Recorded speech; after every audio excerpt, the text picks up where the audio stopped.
এই নতুন বছরটা আমরা যেন বেশি বেশি আল্লাহর শুকরিয়া দিয়ে নতুন বছরটাকে সমৃদ্ধ করতে পারি, বেশি বেশি যেন আল্লাহর ইবাদত করতে পারি।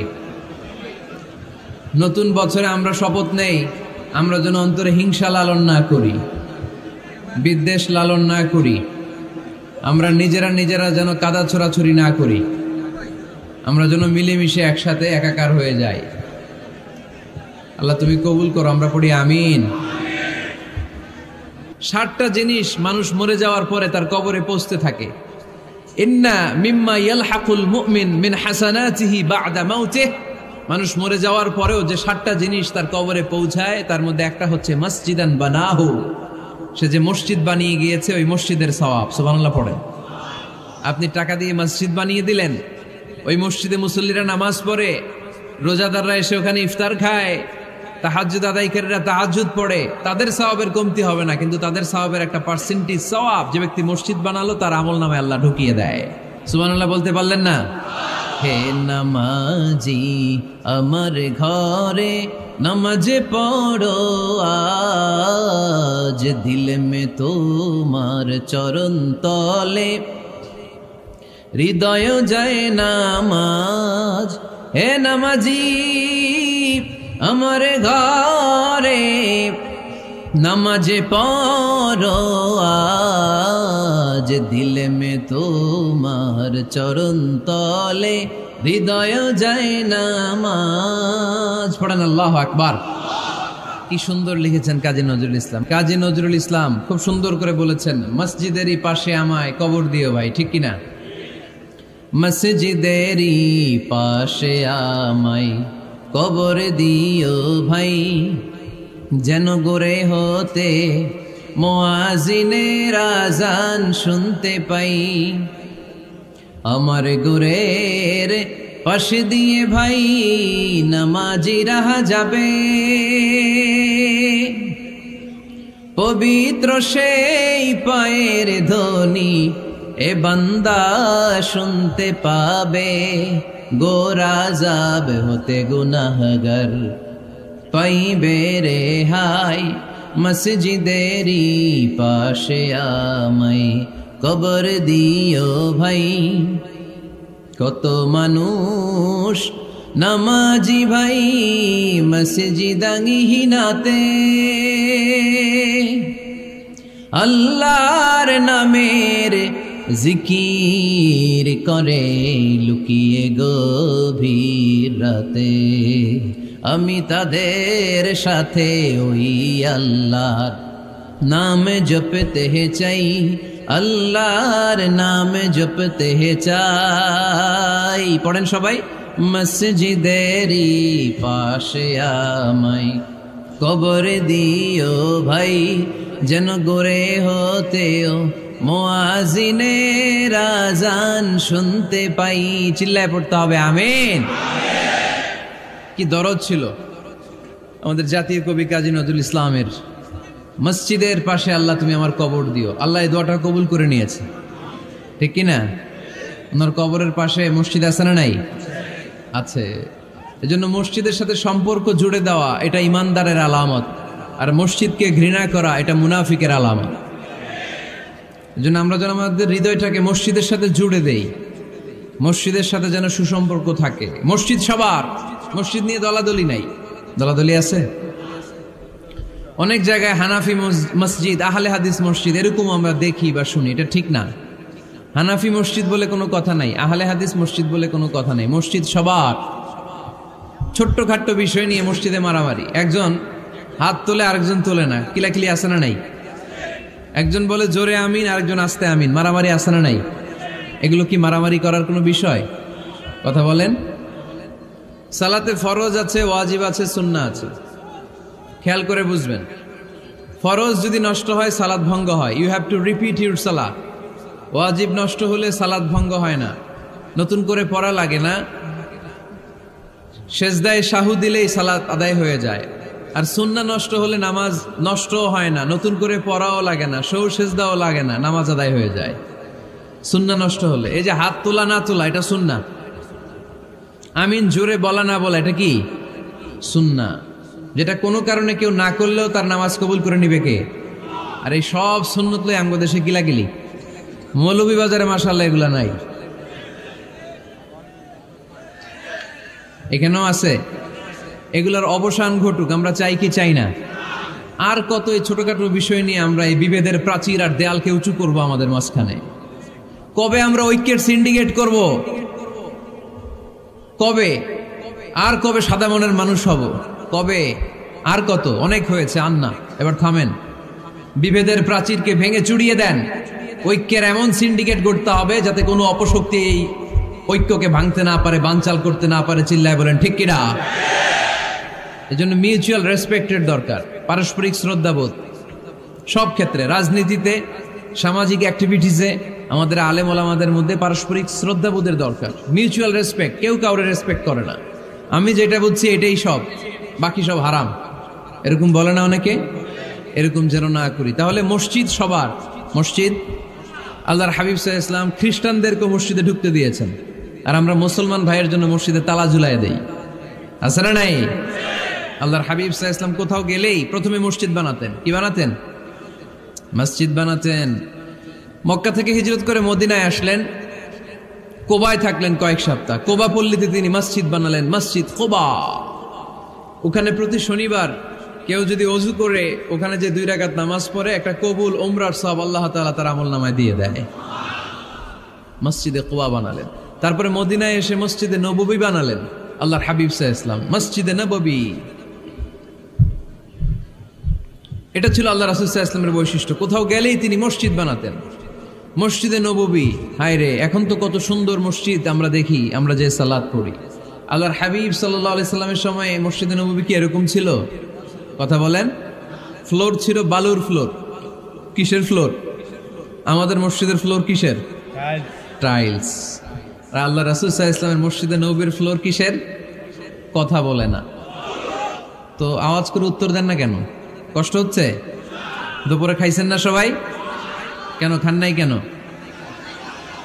রোজা রাখছিলেন? হ্যাঁ, ফজর বাদে আইছি। আচ্ছা ঠিক আছে, ঠিক আছে। আচ্ছা আচ্ছা, সাউন্ড নাই, কথা শোনা যায় না? তো এটা শুনলা কেমনে? জিজ্ঞেস করলাম কথা শোনা যায় না, কয় না। তো এটা শুনলা কি করে? মানে অল্প শোনা যায়, তাই তো? একটু পরে আমার বিদায় ঘন্টা বাজবে, আমি চলে যাব। এই তোমরা ডিস্টার্ব করতে করতে আমার সময় শেষ। তোমরা ডিস্টার্ব করলে তোমাদের লস। আমি আমার টাইমের 1 মিনিটে বেশি যেতে পারবো না, কারণ এখানে আসরের সালাতের আজান শুরু হয়ে যাবে, এরপরে কোনো কথা নেই। আর বক্তব্য লম্বা করা এটা বেদাত। এই বেদাতকে আমি সুন্নাতের মধ্যে আনতে চাচ্ছি। একটা সময়ে একেবারে কমায় নিয়ে আসবো। এত প্রোগ্রামও আমি করতে চাই না। আমি ঘোষণা দিয়েছি আগামী বছরে সারা বাংলাদেশে আমার প্রোগ্রাম হবে 50টা। কয়টা? 50টা। এরপরের বছর 30টা, এরপরের বছর 20টা। বিভাগীয় প্রোগ্রাম করলেই চলবে আমার। এক এক বিভাগে যে 2 দিন 3 দিন খালাস। এত দরকার নেই, এত লম্বা চূড়ার বক্তব্যের দরকার নেই। আধা ঘন্টা চুপ করে শুনেন, কয়েকটা মেসেজ ড্রপ করি, take it with you to your home, then practise and apply in the society. নিয়ে যান, আমল করেন, সমাজে কাজে লাগান। সমাজটা আলোকিত করে দিবে কে? খুতাবুকুম তাবিলা সালাওয়াতুকুম কাসীরা। আল্লাহর হাবিব সাল্লাল্লাহু আলাইহি ওয়াসাল্লাম বললেন, কিয়ামতের একটা আলামত, কিয়ামতের আগে তোমাদের বক্তব্য হয়ে যাবে লম্বা, সালাত হয়ে যাবে খাটো। সালাতের পরে তাসবিহ পড়তে চায় না লোকজন, ব্যস্ত, মহা ব্যস্ত, সুপার বিজি। কোত্থেকে আসলে এই ব্যস্ততা? আপনি রবের সাথে মুনাজাত, না যাই ইউনাজি মুনাজাত, আপনার রবের সাথে একাকী নীরবে কথা বলতে মনে চায় না আপনার? এত তাড়াহুড়ো কিসে? ধীর স্থির হন, একটু স্থির হন, একটু মনোদৈহিক প্রশান্তি অর্জনের চেষ্টা করেন। সব সময় ব্যস্ত, ধাক্কাধাক্কি, উচ্ছৃঙ্খলা, এগুলো আমাদেরকে শেষ করে দিয়েছে। এজন্য লম্বা চোরা বক্তব্য ঠিক না। বক্তব্য শুনতে আমাদের ভালো লাগে, আমল করতে ভালো লাগে না। বক্তব্যটা শেষেই সিগারেট ধরায়, আছে না নাই? মাহফিল শেষেই বিড়ি ধরায়, কয় চমৎকার ওয়াজ করছে হুজুরে। ওয়াজটা সেরকম হয়েছে, অনেক কণ্ঠ সুন্দর হুজুরের। এতদিন ইউটিউবে দেখছি, আজকে সরাসরি দেখাইছি, আছে না নাই? তো কি লাভ হয়েছে? লাভটা হয়েছে কি? এই যে মাহফিল শেষে বিড়িটা ধরাইলেন আর গেলেন, কোনো লাভ হয় নাই। এগুলো থেকে বেরিয়ে আসতে হবে। বছরের পর বছর আমাদেরকে শিখানো হয়েছে একভাবে, কেউ এই পরিবর্তনের আওয়াজ তোলে নাই। আওয়াজ আপনাকে তুলতে হবে। আওয়াজ তোলার জন্য এত মানুষ লাগে না, আপনি একাই যথেষ্ট। আপনি দাঁড়ান না সামনে, দেখবেন আপনার সামনে কেউ টিকে থাকতে পারবে না, ঠিক কিনা? কিন্তু আপনার শক্ত সিদ্ধান্ত লাগবে, পরিবর্তনের জন্য শক্ত মানসিকতা লাগবে যে আমি পরিবর্তন করতে চাই। We have to change.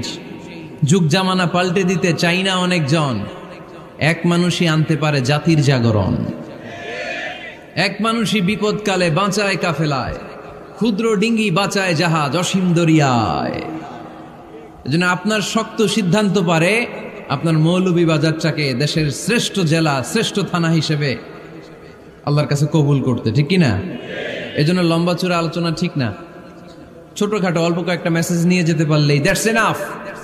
One of the minor signs before the day of judgment, your Islamic lectures will be very longer and your salah 5 times a day will be shorter. কিয়ামতের আগে বক্তব্য লম্বা, নামাজ খাটো, তাসবিহ পড়ে না, ব্যস্ত, মহাব্যস্ত। এই মহাব্যস্ততা ছাড়েন, কোরআন সুন্নাহর দিকে ফিরে আসেন।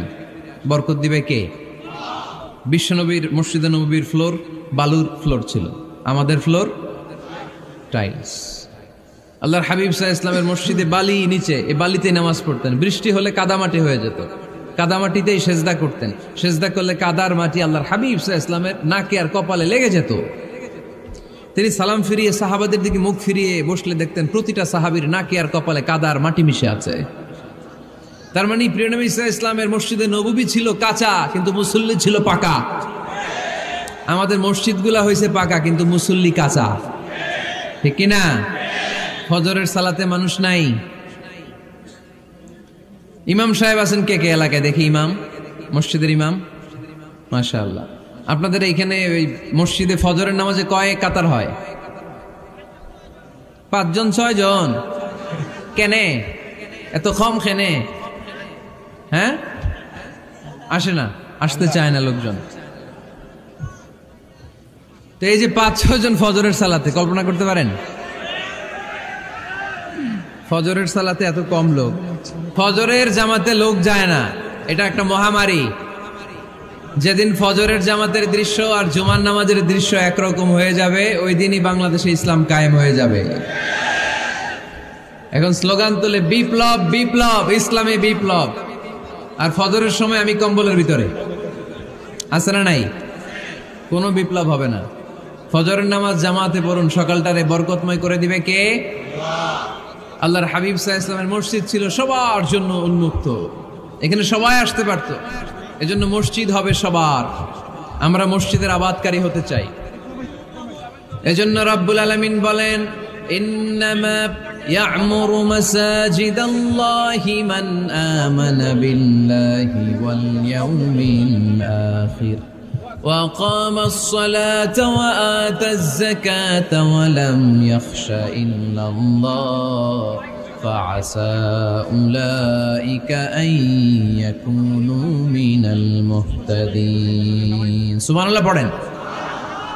রব্বুল আলামিন বললেন মসজিদের আবাদকারী হবে তারা যারা আল্লাহর প্রতি ঈমান আনে, আখিরাতের প্রতি ঈমান আনে, যারা সালাত কায়েম করে, যারা যাকাত আদায় করে, যারা দুনিয়ার কাউকে ভয় পায় না, ভয় পায় একজনকে, চিল্লায় বলেন তিনি কে?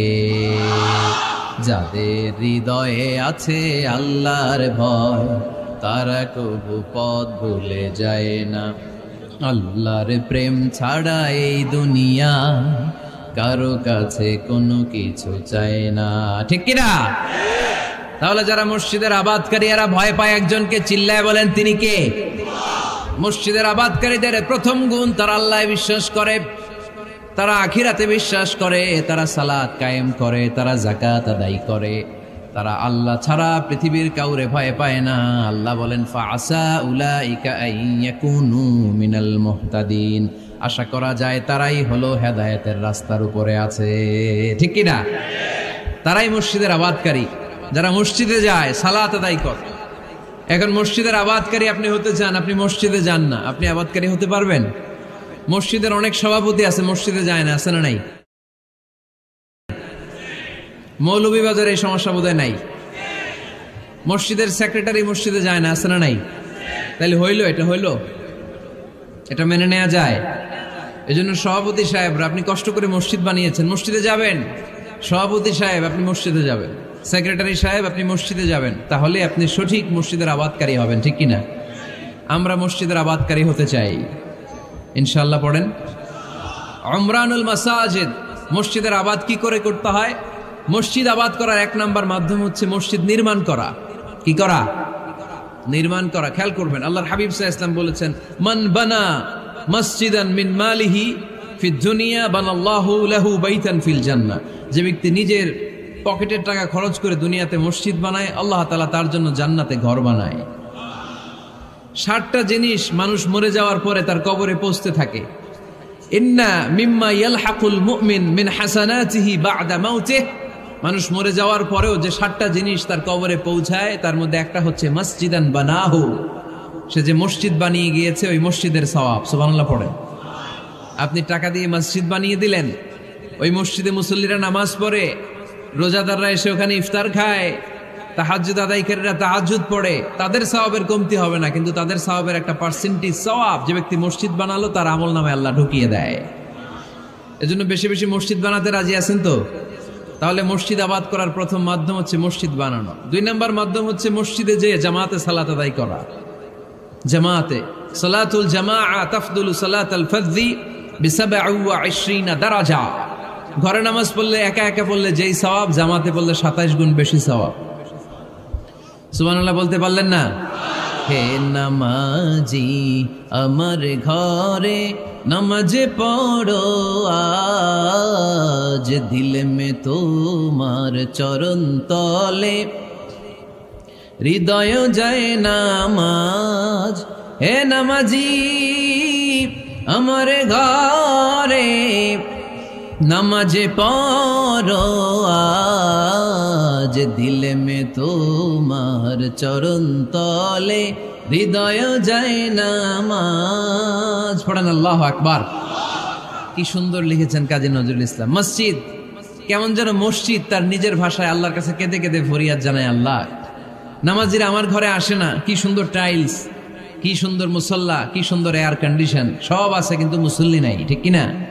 মসজিদগুলো আল্লাহর কাছে ফরিয়াদ জানায়। এজন্য আমরা যেন মসজিদমুখী হই। কি মুখী? আওয়াজ করে বলতে হবে, কি মুখী? মসজিদমুখী। তাহলে মসজিদ আবাদের 1 নম্বর পদ্ধতি মসজিদ বানানো। 2 নম্বর মসজিদে বেশি বেশি যে জামাতে সালাত আদায় করা। 3 নম্বরে মসজিদের সাথে সম্পর্ক জুড়ে দেওয়া, হৃদয়টা যেন সবসময় মসজিদের সাথে লেগে থাকে। আল্লাহর হাবিব সাল্লাল্লাহু আলাইহি ওয়াসাল্লাম বললেন, সাবআতুন ইউযিল্লুহুমুল্লাহু ফি যিল্লিহি ইয়াওমা লা যিল্লা ইল্লা যিল্লু। 7 শ্রেণীর ব্যক্তিকে আল্লাহ তাআলা কিয়ামতের দিন আরশের নিচে ছায়া দিবে, যেদিন আল্লাহর আরশের ছায়া ছাড়া কোনো ছায়া পৃথিবীতে থাকবে না। সেই দিনটা কি এই দিনের মতো? কিয়ামতের দিনটা আজকের এই দিনের মতো হবে? 50,000 বছর হবে। এটা লেন্থ, এটা ডিউরেশন। কাআন সাফসাফা লা তারা ফিহা ইওয়াজা ওয়ালা আমতা, লেভেল প্লেইং ফিল্ড, তামার জমিন। একটু কল্পনা করেন তো ওই দিনটা কত ভয়ঙ্কর।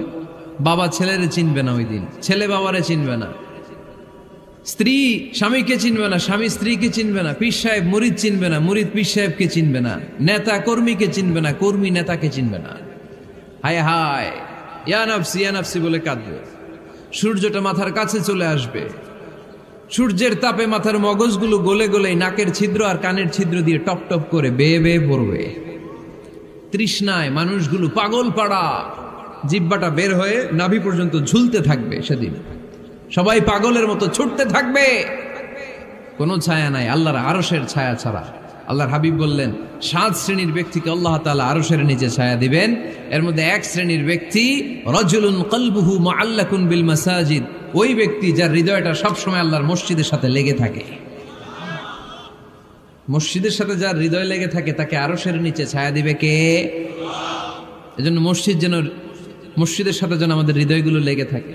অনেকেই দেখবেন এত ভালো নামাজে, জোহর পরে টেনশন করে আসরটা কই পড়বো, আসর পরে চিন্তা করে মাগরিবের সময় আমি কোথায় থাকবো, মাগরিবের সময় টেনশন, ইস এশাটা হয়ে গেলেই তো শেষ।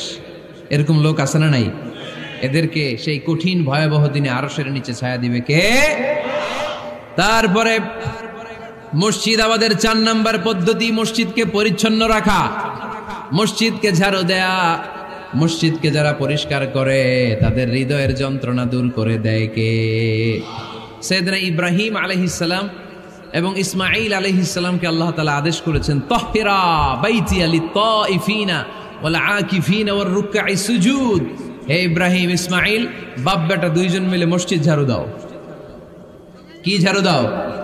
মসজিদেরি ঝাড়ু বড়দার ও কমারে হাত শোনো আমার মুনাজাত। পড়েন, শোনো শোনো ইয়া ইলাহি আমার মুনাজাত, শোনো আমার মুনাজাত। পড়েন আমিন। মসজিদ ঝাড়ু দেওয়া মসজিদ আবাদের অন্তর্ভুক্ত। আপনারা কেউ কোনোদিন মসজিদ ঝাড়ু দিয়েছেন নাকি? কে কে দিয়েছেন দেখি? সবাই সবাই মসজিদের খাদেম? মাশাআল্লাহ। আমিও দিছি মসজিদ ঝাড়ু, অনেক দিছি। মাশাআল্লাহ, আল্লাহ তুমি কবুল করো। যাদের হৃদয়ে বড় জ্বালা, ফ্যামিলিতে সুখ নাই, শান্তি নাই, তারা হৃদয়ে প্রশান্তি আনতে চাইলে এতিমখানায় যাবেন, এতিমের মাথায় হাত বুলিয়ে দিবেন, এতিমের মুখে খাবার তুলে দিবেন। আপনার হৃদয়টারে নরম করে দিবে কে? আল্লাহর ঘর মসজিদে যাবেন, নিজ হাতে মসজিদটারে একটু পরিষ্কার করে দিবেন, আপনার জীবনটারে উজালা করে দিবে কে? তাহলে এগুলো করার মাধ্যমে আমরা মসজিদের আবাদ করতে চাই। আমরা মসজিদের আবাদকারী হতে চাই কি চাই না? আল্লাহর ঘর মসজিদ আবাদ করার মতো শ্রেষ্ঠ কাজ পৃথিবীতে হতে পারে না। এই মসজিদের কিছু আদব আছে, আল্লাহ রাসূল সাল্লাল্লাহু আলাইহি ওয়াসাল্লাম বলেছেন এই আদবগুলো মেনটেন করে যেন আল্লাহর ঘর মসজিদের সাথে আমরা ব্যবহার করি। মসজিদের 1 নম্বর আদব হচ্ছে মসজিদে ওযুর সাথে প্রবেশ করা। কিসের সাথে? ওযু করে পরিচ্ছন্ন হয়ে মসজিদে প্রবেশ করা। এজন্য অপবিত্র অবস্থায়, গোসল ফরজ, এরকম অবস্থায় মসজিদে ঢোকা যাবে? কথা বলেন, ঢোকা যায়? যেই নারীদের মাসিক চলতেছে, মেনস্ট্রুয়েশনাল পিরিয়ড চলতেছে, ওই নারীদের পক্ষে মসজিদে ঢোকা জায়েজ আছে? নাই। তাহলে এটা হলো 1 নম্বর আদব। মসজিদে ঢোকার সময় কি করে ঢুকবো? ওযু করে। আওয়াজ করে বলেন, কি করে ঢুকবো? ওযু করে। 2 নম্বর আদব হচ্ছে মসজিদে যাওয়ার সময় সবচেয়ে ভালো জামাটা পরে যাব, সবচেয়ে ভালো পাঞ্জাবিটা পরে যাব। জান তো আপনারা? না সবচেয়ে সিরাটা পরে যান? হ্যাঁ, অনেকের নামাজের জন্য একটা পুরান জামা আছে, সিরা পাড়া, এদিকে হাত উঠাইলে দিতে দেখা যায়, আছে না নাই?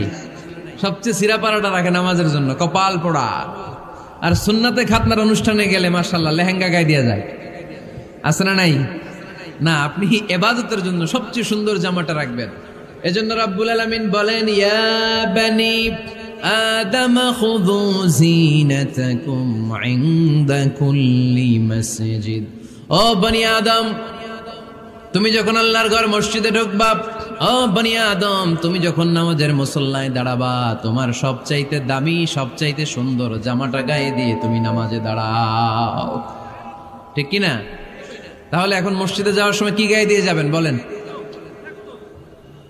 খিতা করবাইন? হ্যাঁ, মাশাআল্লাহ। হ্যাঁ, সবচেয়ে ভালো কাপড়টা আয়রন করে পারফিউম মেখে তারপরে আমরা যাব। রাজি আছেন তো? 3 নম্বর আদব হচ্ছে মসজিদে ঢোকার সময় বাম পা দিয়ে ঢুকতে হয়।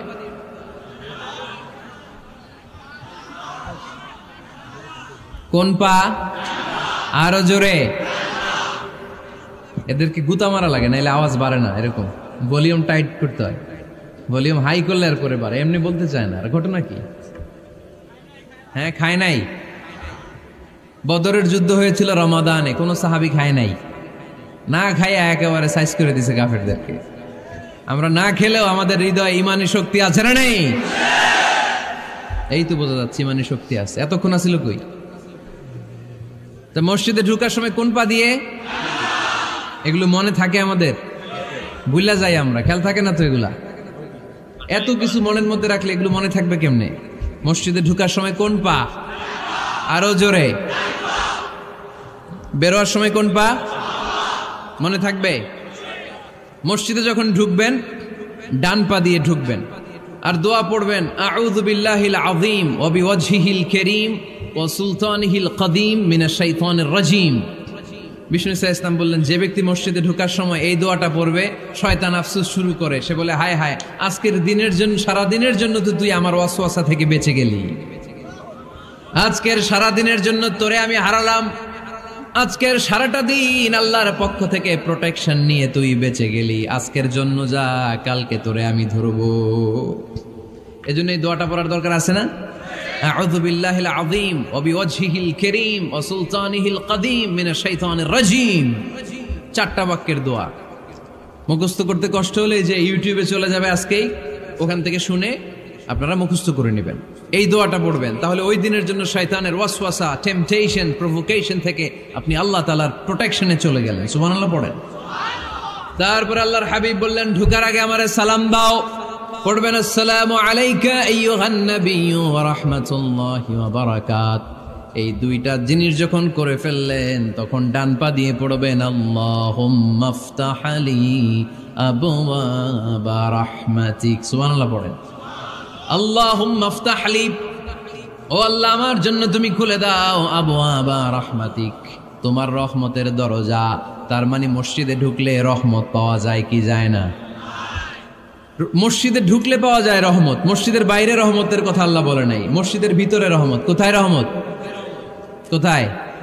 মসজিদের ভিতরে রহমত আছে না? তার প্রমাণ, মসজিদে ঢুকলেই শান্তি লাগে কেমন জানি, আর ঘুমে ধরে। মসজিদে ঘুমাইছেন কারা কারা দেখি? সবাই ঘুমাইছেন? আরে আমি কত ঘুমাইছি। জুমার নামাজের সময় যে কি ঘুম আসে, আসে আসে কমন পড়ছে, একেবারে কমন পড়ে গেছে। ঘুম আসে কারণ রহমতের ঝিরি ঝিরি বাড়ি ধারা আল্লাহ তাআলা আরশের উপর থেকে নাজিল করতে থাকে।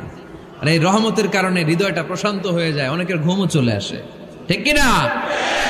এজন্য আল্লাহুম্মা ইফতাহ লি আবওয়াবা রাহমাতিক, ও আল্লাহ তোমার রহমতের দরজাগুলো আমার জন্য খুলে দাও। এই দোয়া পড়লে রহমতের দরজা খুলে দেয় কে? আবার মসজিদ থেকে যখন বের হবেন তখন কোন পা দিয়ে? জোরে বলেন। বাম পা দিয়ে কি পড়বেন? আল্লাহুম্মা ইন্নী আসআলুকা মিন ফাদলিক, ও আল্লাহ তোমার কাছে আমি তোমার পক্ষ থেকে ফদল চাই, মানে রিজিক চাই। রিজিক দেয়ার মালিক কে? তার মানে খুব সোজা সাপটা কথা হচ্ছে, মসজিদের ভিতরে পাওয়া যায় রহমত, আর বাইরে পাওয়া যায় ফদল বা রিজিক। বাইরে পাওয়া যায় কি? রিজিক। মসজিদের ভিতরে রিজিক আছে। তার মানে সারাদিন মসজিদে বসে থাকলে রিজিক মিলবে? নামাজের সময় নামাজ পড়তে হবে, কাজের সময় কাজ করতে হবে। এটাই হচ্ছে ইসলামের বিধান। নামাজের সময় নামাজ, কাজের সময়। আমি প্রশ্ন করবো, আওয়াজ করে উত্তর দেন। নামাজের সময়, কাজের সময়, নামাজের সময়, কাজের সময়। এটা মনে থাকবে। এজন্য আল্লাহ বললেন, ফাইদা কুদিয়াতিস সালাতু ফান্তাশিরু ফিল আরদি ওয়াবতাগু মিন ফাদলিল্লাহ। যখন তোমাদের সালাত শেষ হয়ে যায়, আল্লাহর রিজিক অন্বেষণের জন্য আল্লাহর জমিনে তোমরা ছড়িয়ে যাও। নামাজের সময় আসবেন, নামাজ শেষ বের হয়ে যান। ফান্তাশিরু ফিল আরদ, জমিনে ছড়িয়ে পড়ো। নামাজ শেষ, চেয়ারম্যান সাহেব চলে যাবে ইউনিয়ন পরিষদের ভেতরে, ছাত্ররা চলে যাবে হাই স্কুলে, মেম্বার অব দ্য পার্লামেন্ট চলে যাবে সংসদে, সেনাবাহিনীর লোকেরা চলে যাবে ক্যান্টনমেন্টে, ব্যবসায়ীরা চলে যাবে তাদের বাজারে, সিএনজি ওয়ালারা সিএনজি নিয়ে ব্যবসা শুরু করবে, রাস্তায় নেমে যাবে। চিল্লায় বলেন ঠিক কিনা? এটাই ইসলামের বিধান। নামাজের সময় নামাজ, কাজের সময়। আচ্ছা, তাহলে প্রথম সুন্নাত পেলাম, পবিত্র হয়ে ঢুকবো, ভালো জামা পরে ঢুকবো। 2 নাম্বার। 3 নাম্বার, ঢোকার সময় কোন পা? বের হওয়ার সময়। 4 নাম্বার, মসজিদে ঢুকেই 2 রাকাত। মসজিদে ঢুকে কয় রাকাত পড়েন আপনারা? তাহিয়াতুল মসজিদ। মসজিদে আপনি ওয়েলকাম জানাবেন, ঢুকেই 2 রাকাত পড়বেন, ওযু করলেই 2 রাকাত।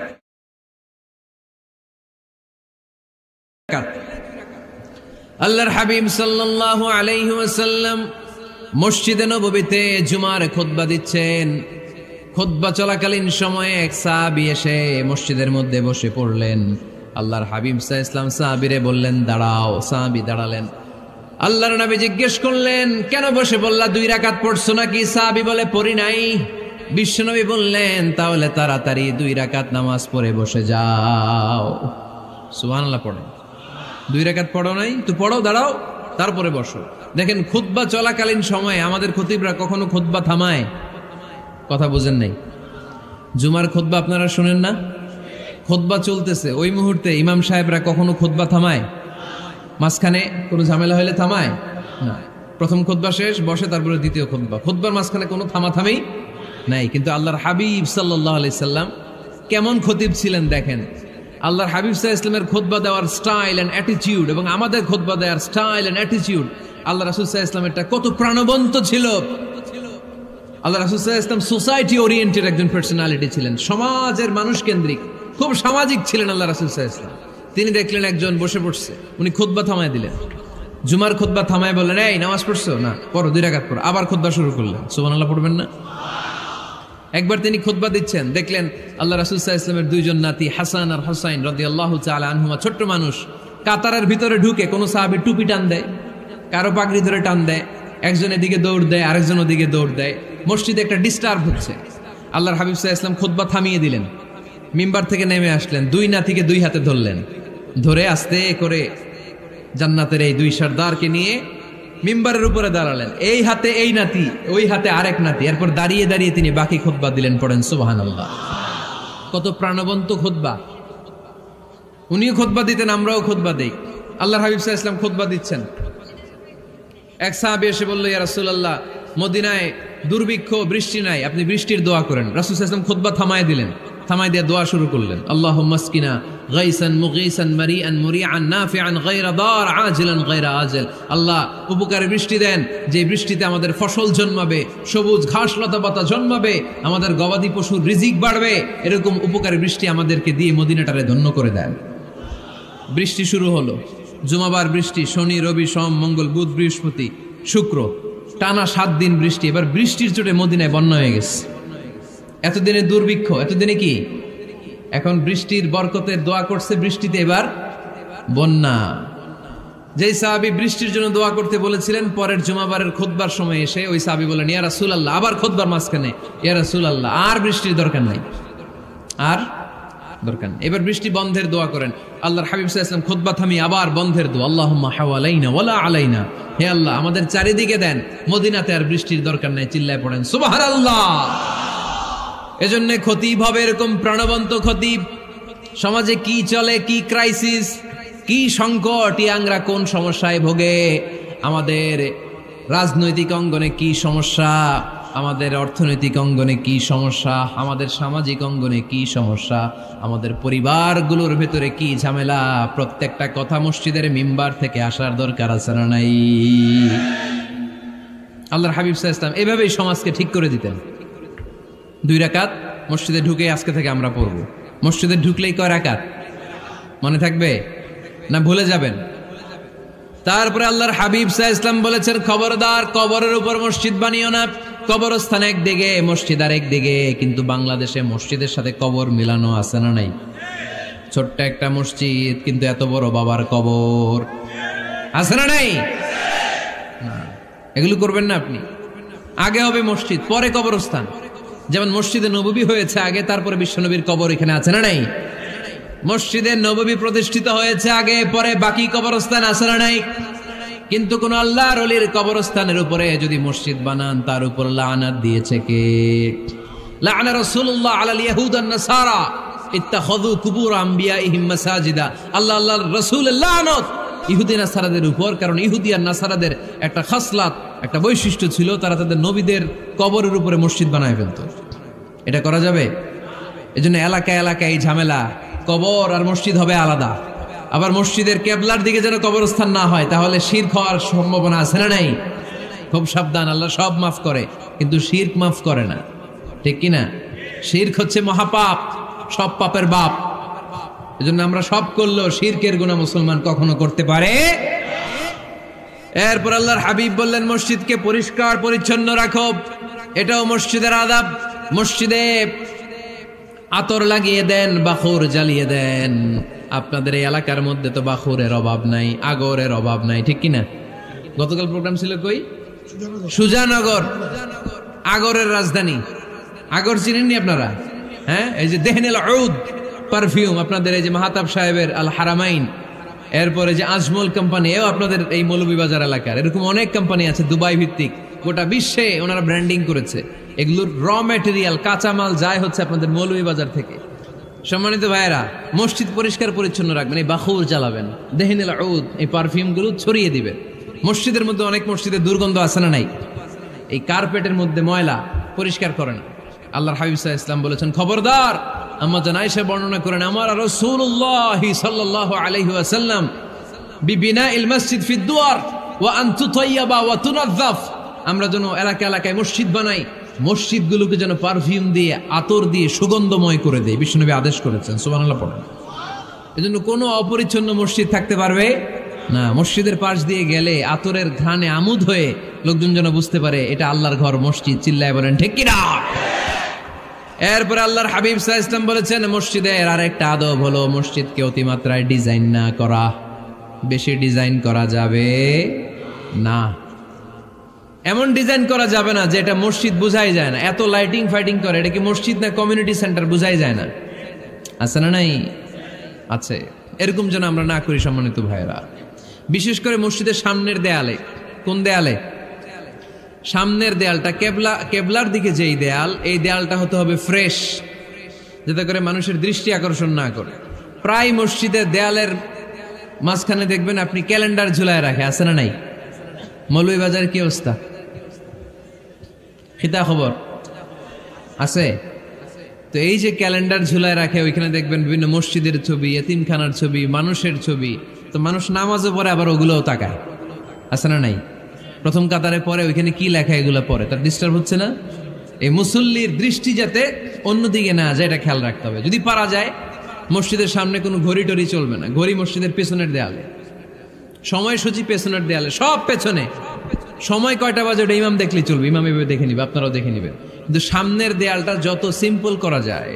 আল্লাহর হাবিব সাল্লাল্লাহু আলাইহি ওয়াসাল্লাম নামাজ পড়া অবস্থায় সামনে এমন কিছু রাখতেন না যেটার দ্বারা আল্লাহর হাবিব সাল্লাল্লাহু আলাইহি ওয়াসাল্লামের সালাতে মনোযোগ অন্যদিকে চলে যায়।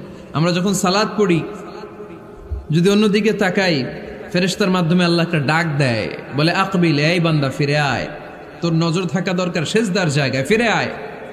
আপনি আবার যখন অন্যদিকে তাকান, আল্লাহ বলে ফিরে আয়, সিজদার দিকে তাকা। আপনি আবার যখন ঘড়ির দিকে তাকান, আল্লাহ বলে আকবিল, ফিরে আয়, সিজদার দিকে তাকা। আপনি যখন আবার অন্যদিকে তাকান, তখন আল্লাহ বলে লা হাজাতা লি ইলা সালাতিক, তোর এই নামাজের দরকার আমার নাই। নাউজুবিল্লাহ পড়বেন না? তোর এই নামাজের দরকার আমার নাই। অজু করে কষ্ট করে যাকে খুশি করার জন্য আপনি সালাতে দাঁড়ালেন, উনি যদি বলে এই নামাজের দরকার নেই, তা কার জন্য নামাজ পড়লেন আপনি? কথা কি বুঝতে পেরেছেন? এই জন্য এলাকার গণ্যমান্য ব্যক্তিবর্গ আছে, আমাদের চেয়ারম্যান সাহেব আছে, আরো অন্যান্য বিজনেস ম্যাগনেটরা আছে। আপনারা মসজিদ যখন নির্মাণ করবেন, সামনের দেয়ালটা যত সাদামাটা হতে পারে ততই ভালো। এমনকি জায়নামাজের মধ্যে এখন কাবা ঘরের ছবি আছে না নাই? আছে না? কি মুসলমান আমরা! নিজের কাবারে নিজে লাথি মারি নামাজের আগে, মনের অজান্তে নিজের কাবাকে নিজে লাথি মারছি। এরকম জায়নামাজ ব্যবহার করা নিষেধ। চিল্লায় বলেন ঠিক কিনা? সাদা ফ্রেশ জায়নামাজ বাজারজাত করেন, আপনাদের সিদ্ধান্তই ওনাদের ব্যবসা বয়কট হয়ে যাবে। আপনারা যদি এখন থেকে মসজিদের মিনারা আর কাবা ঘরের যে প্রতিকৃতি বা ছবি, এরকম ছবি সম্বলিত জায়নামাজ কিনা বন্ধ করে দেন, এদের মার্কেট থাকবে? কথা বলেন। কালকে থেকে আমরা জায়নামাজ কেনার সময় ফ্রেশ জায়নামাজ কিনবো। কোনো মসজিদ, কোনো মিনার, আমাদের কাবা ঘরের ছবি সম্বলিত কোনো জায়নামাজ কিনা যাবে? আওয়াজ করে বলেন, যাবে? যাবে না। এগুলো হচ্ছে মসজিদের আদাব। এগুলো রক্ষা করে মসজিদে ঢোকার দরকার আছে না নাই? পৃথিবীতে 3টা মসজিদ সবচাইতে শ্রেষ্ঠ মসজিদ। কয়টা? আওয়াজ করে বলেন না। 1 নাম্বার মসজিদুল হারাম, ফাওয়াল্লু উজুহাকুম শাতরা। যেখানেই তোমরা নামাজ পড়ো না কেন, মসজিদের হারামের দিকে হয়ে নামাজ পড়ো। কেবলা কোন দিকে আজকে? এদিকে, এইদিকে কেবলা। আমি যদি এদিকে হয়ে পড়ি, নামাজ হবে না? হবে না কেন? কারণ কেবলামুখী হয়ে নামাজ পড়া ফরজ। চিল্লায় বলেন ঠিক কিনা? মসজিদুল হারাম পৃথিবীর প্রথম মসজিদ। ওখানে একটা ঘর আছে, ঘরটার নাম হলো কাবা। ইন্না আউওয়ালা বাইতিন উদিআ লিন-নাসি লাল্লাযী বিবাক্কাতা মুবারাকা। এই পৃথিবীর প্রথম ঘর, যেই ঘরটা স্থাপিত হয়েছে বাক্কা শহরে। বাক্কা মক্কার আগের নাম, এখন শহরের নাম মক্কা। আগে নাম ছিল কি? সবাই বলেন, কি নাম ছিল? বাক্কা। এটা পৃথিবীর আদি ঘর। সব নবীদের পরশধন্য পদধূলিতে এই জায়গাটা বরকতময় হয়েছে। এটা এমন ঘর, যেই ঘরের চারদিকে 1 রাকাত নামাজ পড়লে 1 লক্ষ রাকাতের সওয়াব পাওয়া যায়। হজ উমরা করেছেন কে কে দেখি? হজ উমরা করেছেন আপনারা না? মাশাআল্লাহ। আমরা যারা করতে পারি নাই, আল্লাহ তাদেরকেও তৌফিক দাও। আমরা যেন এই কাবা ঘরে যে প্রাণ ভরে সালাত আদায় করতে পারি, আল্লাহ তৌফিক দান করো। আমরা যেন মসজিদে নববীতে যে প্রাণ ভরে সালাত পড়তে পারি তৌফিক দান করো। আল্লাহর হাবিব সাল্লাল্লাহু আলাইহি ইসলামের কবরের সামনে দাঁড়িয়ে যেন আমরা প্রাণ খুলে মন প্রাণ উজাড় করে বিশ্বনবী সাল্লাল্লাহু আলাইহি ইসলামকে সালাম দিতে পারি। আল্লাহ তৌফিক দান করো। এই কাবা ঘরকে কেন্দ্র করে প্রতিদিন 100টা রহমত নাজিল হয়। আওয়াজ করে বলেন কয়টা? আল্লাহর হাবিব বললেন প্রতিদিন প্রতিনিয়ত 100টা রহমত নাজিল হতেই থাকে। 60টা রহমত তাদের উপর নাজিল হয় যারা কাবা ঘরের চারদিকে তাওয়াফ করে। 40 লিল মুসাল্লিন, বাকি 40টা নাজিল হয় যারা কাবা ঘরের পাশে নামাজ পড়ে। 20 লিন নাযিরিনা ইলাল কাবা, বাকি 20টা রহমত প্রতিনিয়ত নাজিল হয় যারা তাওয়াফ করে না, সালাত আদায় করে না, শুধু কাবার গিলাফের দিকে তাকিয়ে থাকে। কাবার দিকে তাকায় থাকলেই সওয়াব।